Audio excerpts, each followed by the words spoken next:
Hello. Welcome back to Xennials podcast. This is Tora, and we back like we never left. How y'all doing? I'm great. We're here. So, this is going to be a really quick FYI. Just let you guys know what we've been going on, what we got going on, and what's going on with us. So, we got some new things happening with the show. I'm going to let Chris tell you a few things here. So, we've been away on summer vacation. Some of us had good summer vacations, some of us not so good. As for the show, there has been a couple of changes to the show. Did wind up losing a co-host over the summer. Amy won't be back with us, and we wish her all the best in everything that she does. But the rest of us are here. We're going to have some guest hosts come through and help us out in a couple episodes. We're going to get better and better as the season goes on. We're going to have lots of fun this year, too. With that said, Caraway. I went to New York. I got a chance to go up and check out. My aunt has a log cabin glamping setup going on. Rich people in New York that decide that they want to go camping, but don't want to deal with all the bugs and all the actual nature, can pay to go and camp in a tent set up. It's like a 10-person tent set up on a platform. There'll be Wi-Fi and wood stoves and stuff. It'll all be, glamorous out. They call it glamping. And I got a chance to go check that out, take the daughter up, see some nature, saw the Adirondacks, Gore Mountain. Yeah, it was a good summer. How's the view? Man, it was insane. Like, we went up on a ski lift. Obviously, it's the summer, so there's no snow or anything, but you could still ride the gondola up to the top. And it was trippy to look out and see Canada in one way, and then look in a totally different direction and just see how vast. You really get a chance of an idea of how vast the country is. You get up there, and I've always thought that the area of upstate New York was really beautiful. I had a chance to live there a couple years back, and going back, it hasn't changed. I can't wait to.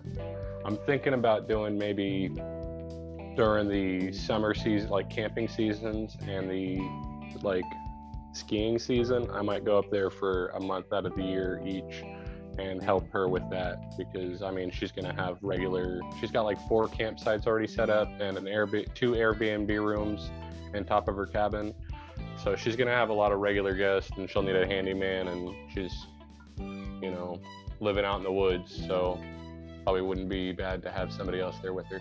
In the group chat, Caraway sent out pictures, and it was very nice.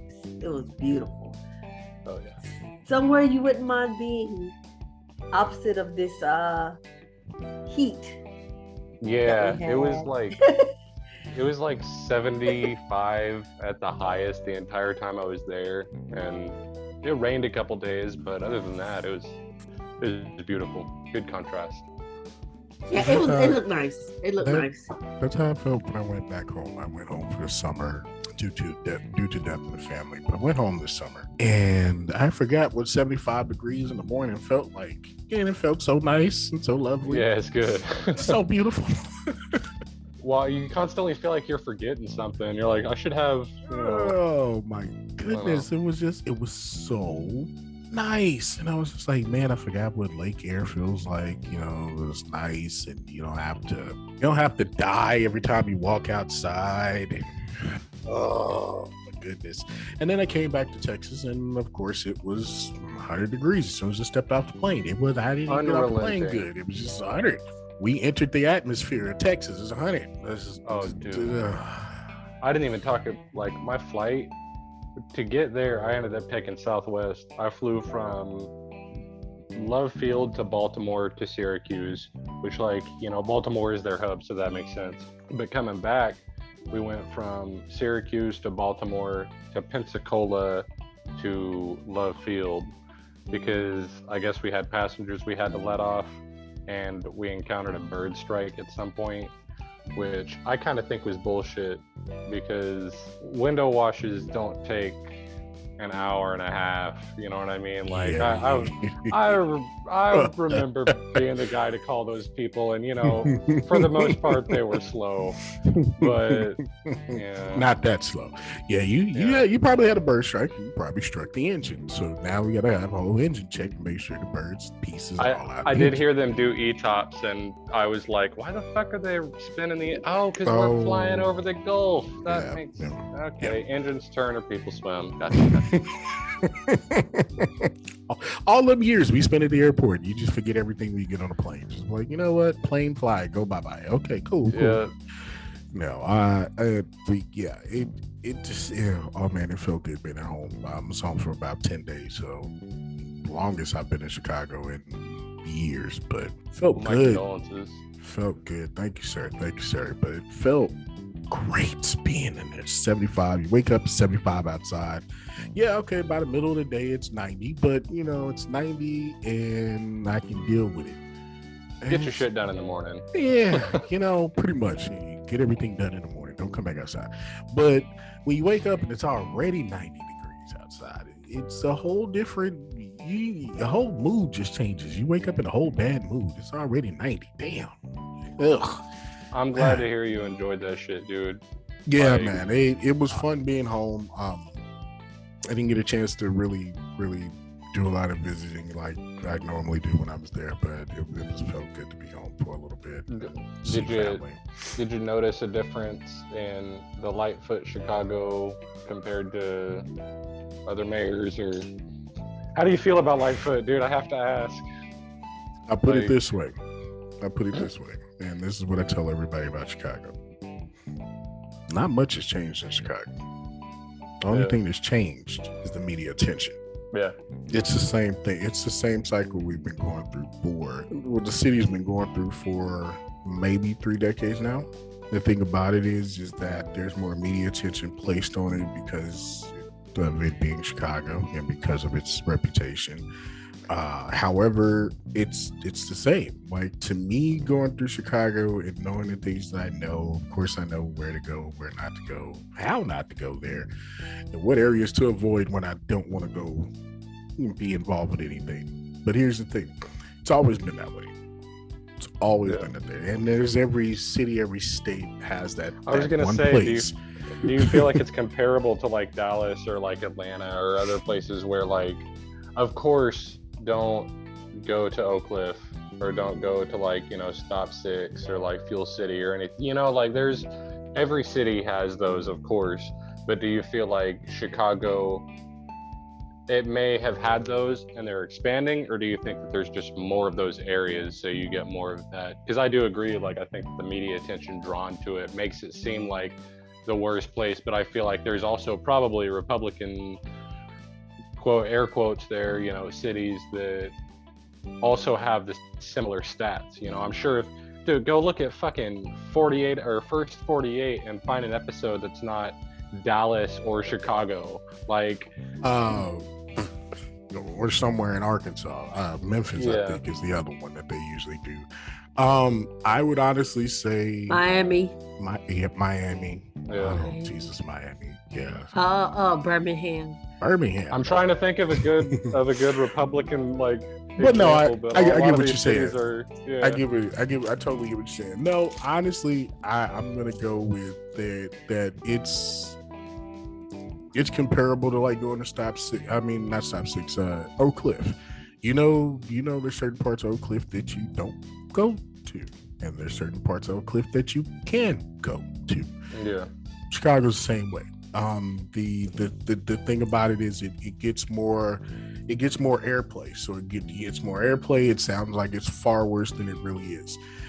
There are parts of the south side of the city, there's parts of the east side of the city, there's parts of the west side of the city that are beautiful.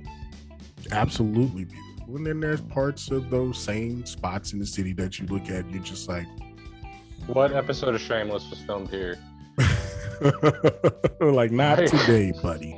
Not today. But it's so, I think the one thing that really did break my heart is going through the city and going through my old neighborhood and just seeing spots that were no longer there. And you could tell just the economy of the city itself is just not the way that it used to, because there was old malls that I used to hang out. Well, it's they're out of jobs. They're out of money. It's really where it is. And a lot of people see it as like, they see what they see in the media and they're like, why would I want to invest in that? You know, see, you know what? Not to change cities, but that's how I feel about Detroit.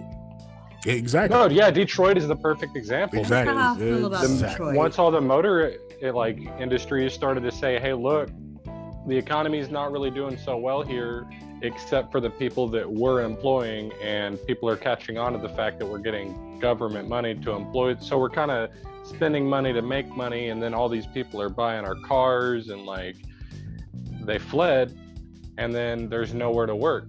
And there's a lot of cities like that where Amazon will house, 8,000 employees and then go out of business. And there's like 3 towns nearby that all have like 3,000 employees that all work there. And now they just have to, it turns into a traveling circus of where can I go to the next Chewy, to the next Amazon, Geodis, wherever I can find warehouse work. Yep. And I do see that being, I hate to say it, but I like, if shit doesn't change, I see Chicago going the same way that Detroit went. But then again, Detroit also went into a dip, and then it's starting to come back. Businesses are starting to like say, hey, look, this is the real America, and we want to. I'm surprised that Elon Musk hasn't gone there. I think that if they relaxed their laws a little bit on taxing shit, and that's why. Yeah, but if the taxes was right, Elon that's why Musk he's coming to Austin. Up and through there. I think that like Texas real shit is gonna be the next California, and that it's gonna be the next. I don't agree with it, and I'm not happy to say it, but I think that it's gonna be the next place that everyone comes to. So many comedians, actors, like companies are coming to Texas that it is the next utopia. And the unfortunate thing is, like, there's a lot of conflicting taxing the individual people that actually live here, and we'll tax them out of the city. Everybody moves to, and I remember in 2010, like I knew a dozen kids that all had moved here from California as recently as like 2007, 2008, and dude, like the housing crisis. Like it's coming back, and it's fucking real this time. We have Asian companies that are just buying up everything and saying, we're not going to sell these houses, we're just going to rent them out. So nobody ever owns them. And of course, they only rent to people that they want. And I don't know, we may have gotten into it in a past episode about how there may be racial tension between more races than just white and black people, but there's another group that I feel may take advantage of some shit. And we're going to see a serious problem, but at the same time, it's like, well, a lot of money is also coming to Texas. People are starting to realize that, like, hey, maybe gas is expensive as fuck because we're not using our oil wells, but getting it from Russia. Like, what are we doing? all of these things. And when we talk, Chicago, we talk Texas, we talk places like that. The one common denominator that we all talk about is money. Yeah. It all comes down to money. It all comes down to wherever it goes. Yeah. Who wants to invest in it? Who wants to put the money in it? Who doesn't want to put the money in it? Who doesn't want to invest in it? Ergo, there's your problem. There's supposed to be a finite amount, and whoever has it at the moment holds on to it. Chicago had it for a good minute during the early 1900s, and then it kind of moved to LA for a little while, and now it's moving to Austin, and I guess Detroit had it between like in the 60s. 50s, it's like 60s. You said, it's a traveling circus. It's a traveling circus. Where money goes, people will follow. But I mean, let me touch back on what you said about Texas becoming the new California. Thing I see about it is with all the companies that are coming here and all the companies that are building whatever's here and putting their money here, the thing that drives me insane is that we're paying the taxes on that. The taxes that these companies aren't paying, we're paying the taxes. I'm still upset that I'm paying taxes on 2 different stadiums and I don't go to either one.